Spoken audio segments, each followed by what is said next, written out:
Présentation de l'ouvrage de Marcel Pierre Charles, Souffrir, mais pourquoi?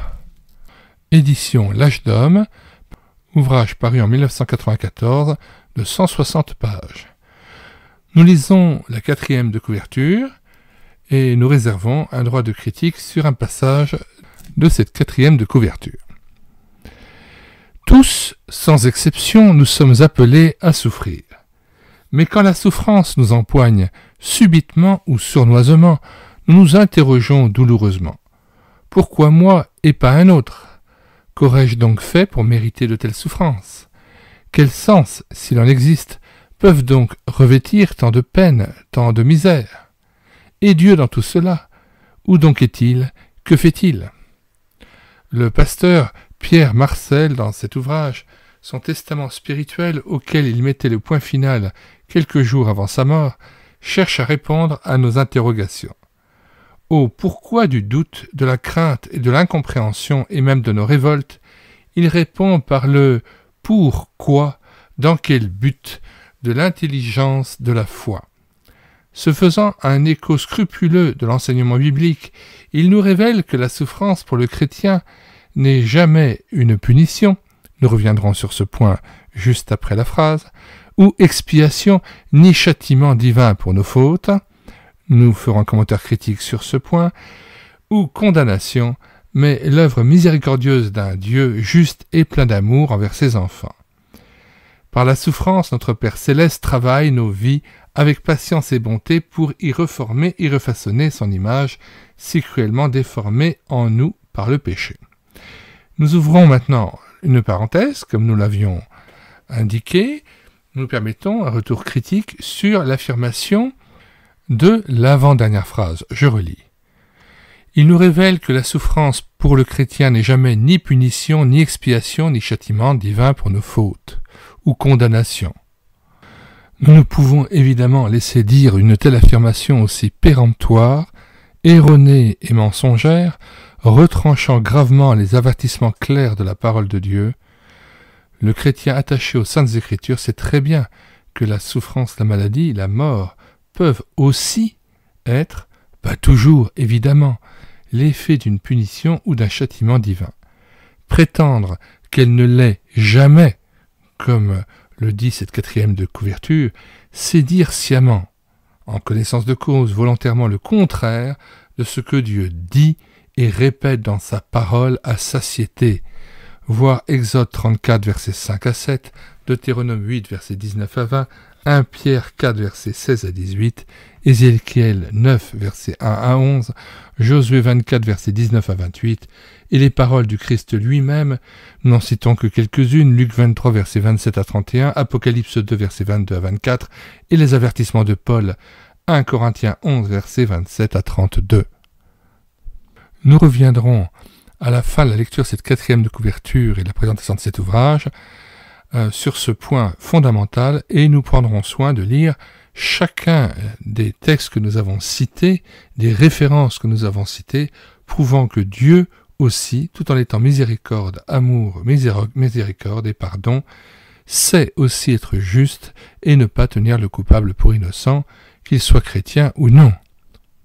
Nous fermons donc momentanément la parenthèse pour la rouvrir à la fin de la présentation de l'ouvrage. Dans la ligne de la grande pédagogie des âmes de la tradition véritable de la Réforme, le pasteur Marcel, dans cette profonde et si simple méditation sur la condition douloureuse des hommes, nous fait, comme en passant, redécouvrir, parmi bien d'autres trésors, le sens pour nos vies de la Sainte Écriture, la différence entre la logique implacable des sciences, qui ne peut que constater des réalités inéluctables, et celle divine de la foi, qui ouvre nos intelligences à une compréhension juste de la réalité. Ainsi, il éclaire la question si difficile de la liberté de l'homme agissant ou selon la pente de son péché, ou dans la voie de cette vie nouvelle que communique la grâce. Il nous montre la route royale du bonheur des hommes, celle de l'obéissance au commandement de Dieu. Par-dessus tout apparaissent la beauté et la magnificence de l'œuvre créatrice, providentielle et rédemptrice d'un Dieu saint qui cherche, à travers nos souffrances, à restaurer en nous la perfection de l'image de son Fils Jésus-Christ.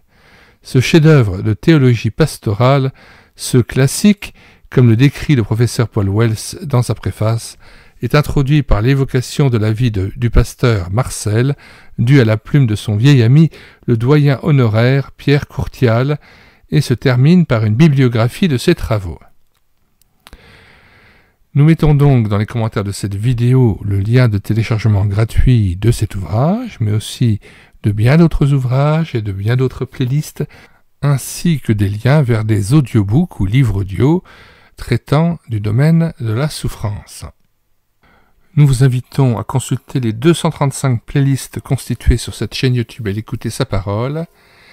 Et nous vous invitons vivement à vous rendre aussi sur le site internet médiathèquechrétienne.fr, site que nous avons bâti en synergie avec cette chaîne YouTube et d'écouter sa parole, afin d'assurer la réédition numérique des ouvrages chrétiens épuisés et non réédités, avec téléchargement gratuit et immédiat. Alors nous allons lire maintenant plusieurs textes montrant qu'il est tout à fait faux, erroné et antiscripturaire de proclamer à tout va que la souffrance pour le chrétien n'est jamais ni punition, ou expiation, ni châtiment divin pour nos fautes, ou condamnation, mais qu'elle serait simplement et uniquement l'œuvre miséricordieuse d'un Dieu juste et plein d'amour envers ses enfants. S'il y a bien une répétition que Dieu réitère tout au long de la Bible, de la Genèse jusqu'à l'Apocalypse, c'est bien à la fois, il est vrai, son amour et sa miséricorde. C'est ainsi qu'il se définit déjà en premier lorsqu'il donne son nom, qu'il révèle son nom à Moïse, mais il n'oublie jamais de trouver l'équilibre dans l'expression de ce nom. Dieu n'est pas uniquement amour, miséricorde, il est aussi justice, et il dispense punition, châtiment, parce qu'il ne peut pas supporter le péché, et qu'il y a toujours une conséquence au péché de l'homme.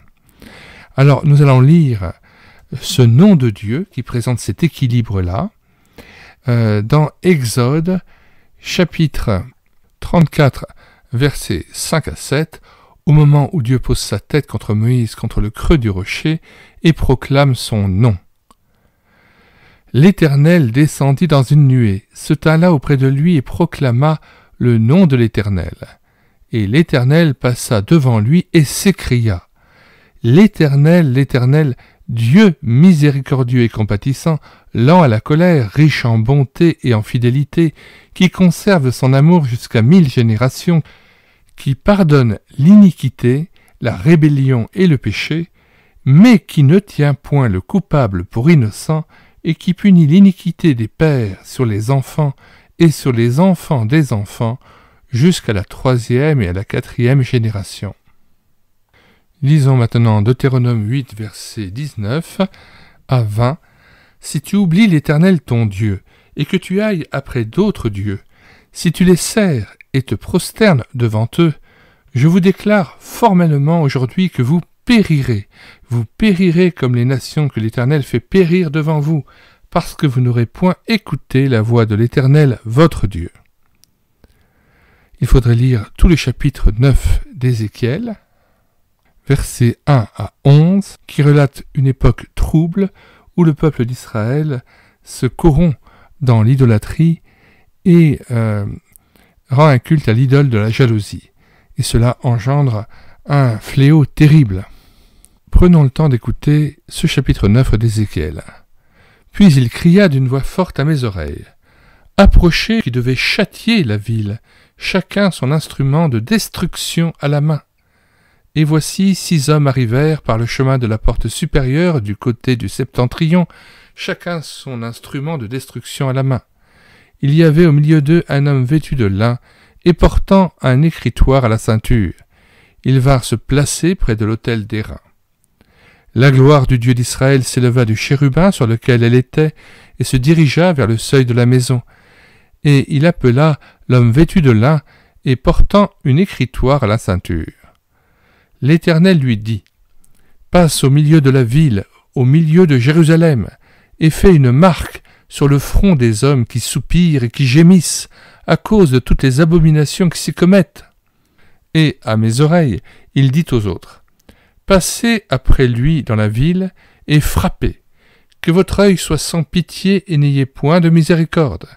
Tuez, détruisez les vieillards, les jeunes hommes, les vierges, les enfants et les femmes, mais n'approchez pas de quiconque aura sur lui la marque, et commencez par mon sanctuaire. » Ils commencèrent par les anciens qui étaient devant la maison.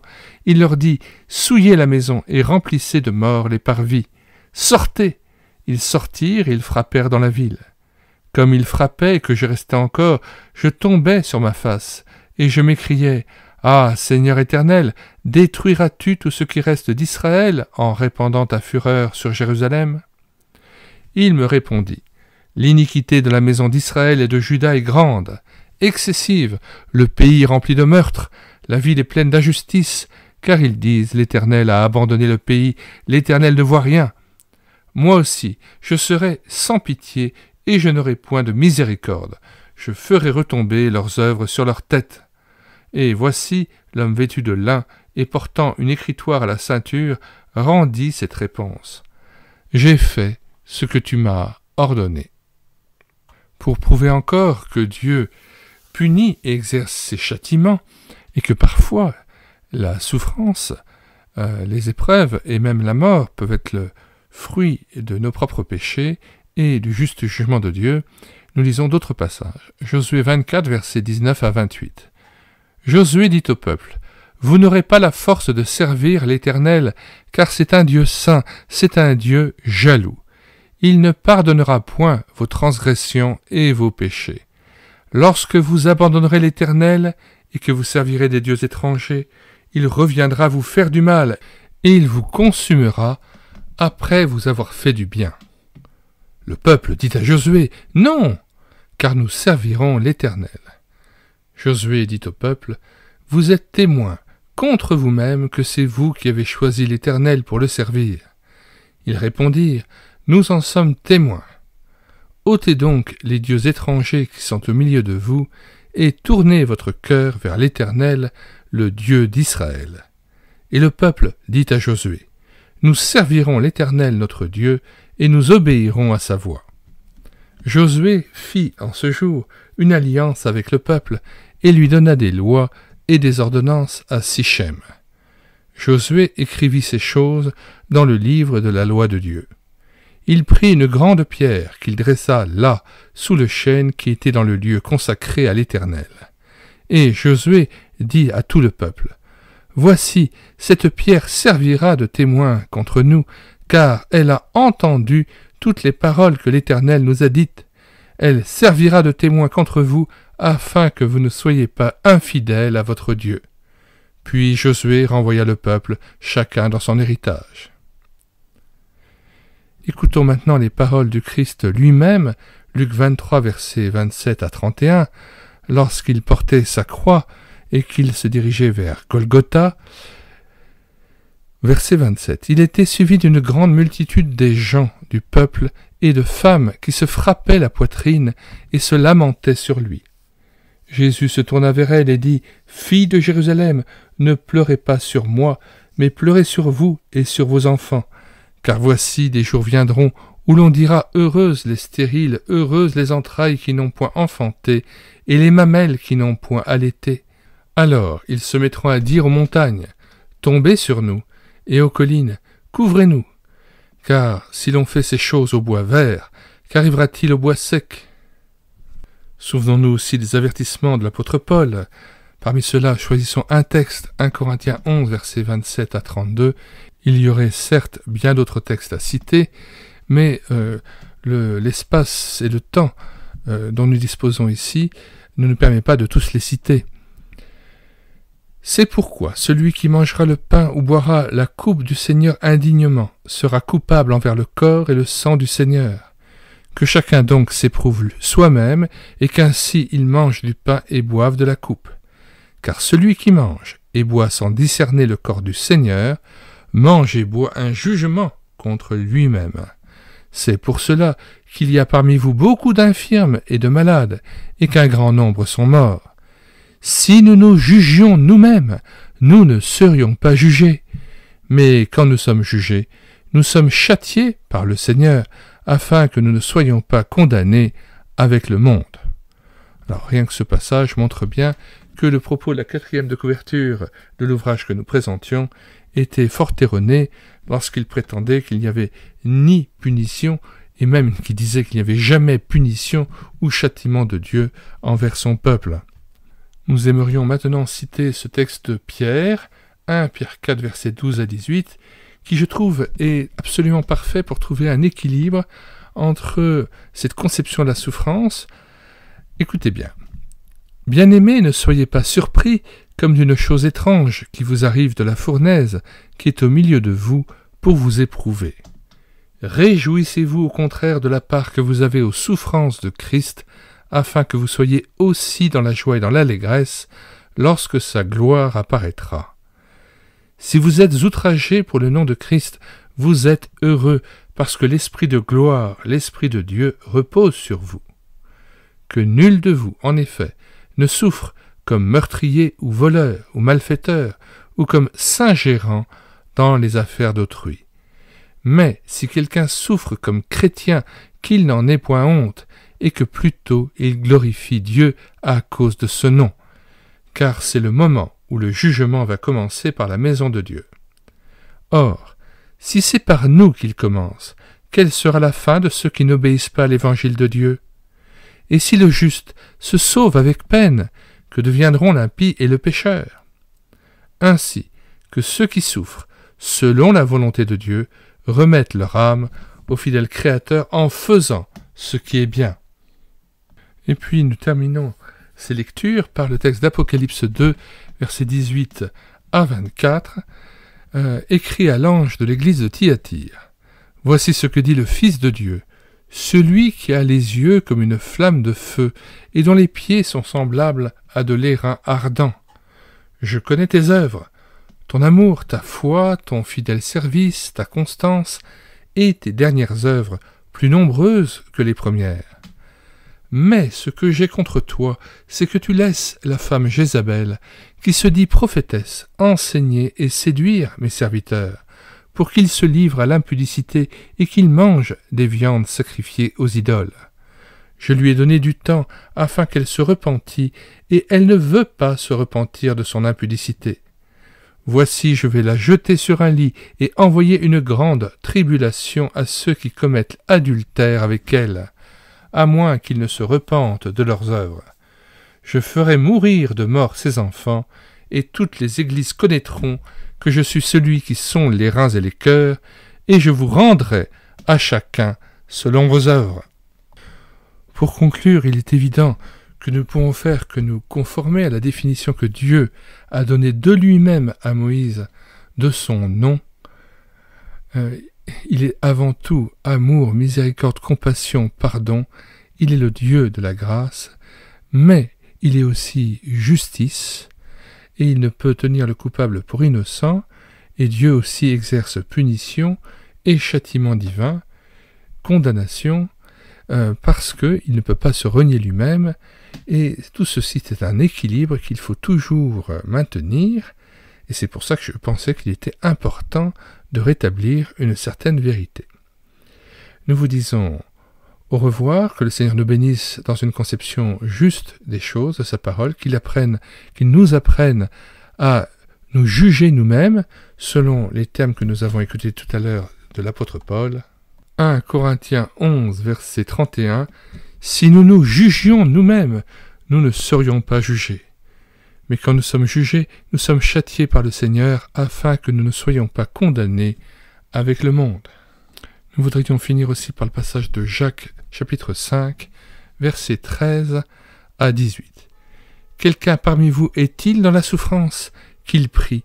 Quelqu'un est-il dans la joie? Qu'il chante des cantiques. Quelqu'un parmi vous est-il malade? Qu'il appelle les anciens de l'Église, que les anciens prient pour lui en loignant d'huile au nom du Seigneur. La prière de la foi sauvera le malade, et le Seigneur le relèvera. Et s'il a commis des péchés, il lui sera pardonné. Confessez donc vos péchés les uns aux autres et priez les uns pour les autres, afin que vous soyez guéris. La prière fervente du juste a une grande efficace. Élie était un homme de la même nature que nous. Il pria avec instance pour qu'il ne plût point, et il ne tomba point de pluie sur la terre pendant 3 ans et 6 mois. Puis il pria de nouveau, et le ciel donna de la pluie, et la terre produisit son fruit. Mes frères, si quelqu'un parmi vous s'est égaré loin de la vérité, et qu'un autre l'y ramène, qu'il sache que celui qui ramènera un pécheur de la voie où il s'était égaré sauvera une âme de la mort et couvrira une multitude de péchés. Le texte, je le trouve de Jacques extrêmement clair. Il est dit la prière de la foi sauvera le malade et le Seigneur le relèvera, et s'il a commis des péchés, il lui sera pardonné. Jamais Jacques ne s'aventurerait à dire une absurdité du genre il est malade parce qu'il a commis des péchés. Mais s'il a commis des péchés, il lui sera pardonné. Donc, ici, on voit qu'il y a un équilibre qui est toujours respecté dans la parole de Dieu, et c'est ici une sécurité pour nous de voir qu'on n'est pas sous l'accusation permanente. La maladie induirait la présence forcée d'un péché, ce serait évidemment une ineptie. À l'inverse, ne pas être à même de se placer devant Dieu pour savoir s'il y a un interdit dans nos vies, c'est une négligence coupable au niveau spirituel. 2 Chroniques 16. Les actions d'Asa, les premières et les dernières, sont écrites dans le livre des rois de Juda et d'Israël. La 39e année de son règne, Asa eut les pieds malades au point d'éprouver de grandes souffrances. Même pendant sa maladie, il ne chercha pas l'Éternel, mais il consulta les médecins. Asa se coucha avec ses pères, et il mourut la 41e année de son règne. Ainsi on voit que Dieu nous demande aussi, lorsqu'on est dans la souffrance, de chercher sa face et de ne pas uniquement consulter les malades. Le péché qu'il a eu, ce n'était pas de consulter les médecins. Il faut consulter les médecins. Mais il ne chercha pas l'Éternel, il ne se tient pas devant Dieu pour savoir s'il n'y avait pas des interdits dans sa vie, ou des choses qui déplaisaient à Dieu dans sa vie, et qui pouvaient occasionner éventuellement cette souffrance, cette maladie. Avant de nous quitter, je vous propose de prier avec moi. Seigneur Jésus, tu dis dans ta parole, dans Jean 8, versets 25 à 27, « Qui es-tu » lui dirent-ils. Jésus leur répondit, « Ce que je vous dis dès le commencement. J'ai beaucoup de choses à dire de vous et à juger en vous. Mais celui qui m'a envoyé est vrai, et ce que j'ai entendu de lui, je le dis au monde. » Ils ne comprirent point qu'il leur parlait du Père. Alors Seigneur, nous acceptons de nous placer devant toi. Nous sommes consolés aussi par ta parole, par l'Esprit Saint, mais nous acceptons aussi de laisser juger en nous ce qui ne va pas. Nous te laissons nous émonder. Nous sommes ta vigne, et tu veux que nous portions plus de fruits, et c'est pour ça que nous nous émondes. Quand tu nous émondes, cela fait mal, parfois peut-être aussi, mais nous voulons apprendre à souffrir avec toi et en toi. Nous voulons nous armer à la pensée de souffrir, comme dirait l'apôtre Pierre. Apprends-nous à persévérer jusqu'à la fin. Donne-nous la persévérance finale, afin que nous puissions être fidèles jusqu'à la mort. Nous te rendons gloire, Seigneur Jésus, aussi, parce que c'est toi qui nous fais tenir debout, comme tes serviteurs, et qui nous permet de toujours nous tenir devant ta face et devant la face du Père. Nous te rendons gloire encore à nouveau, au nom de Jésus. Amen.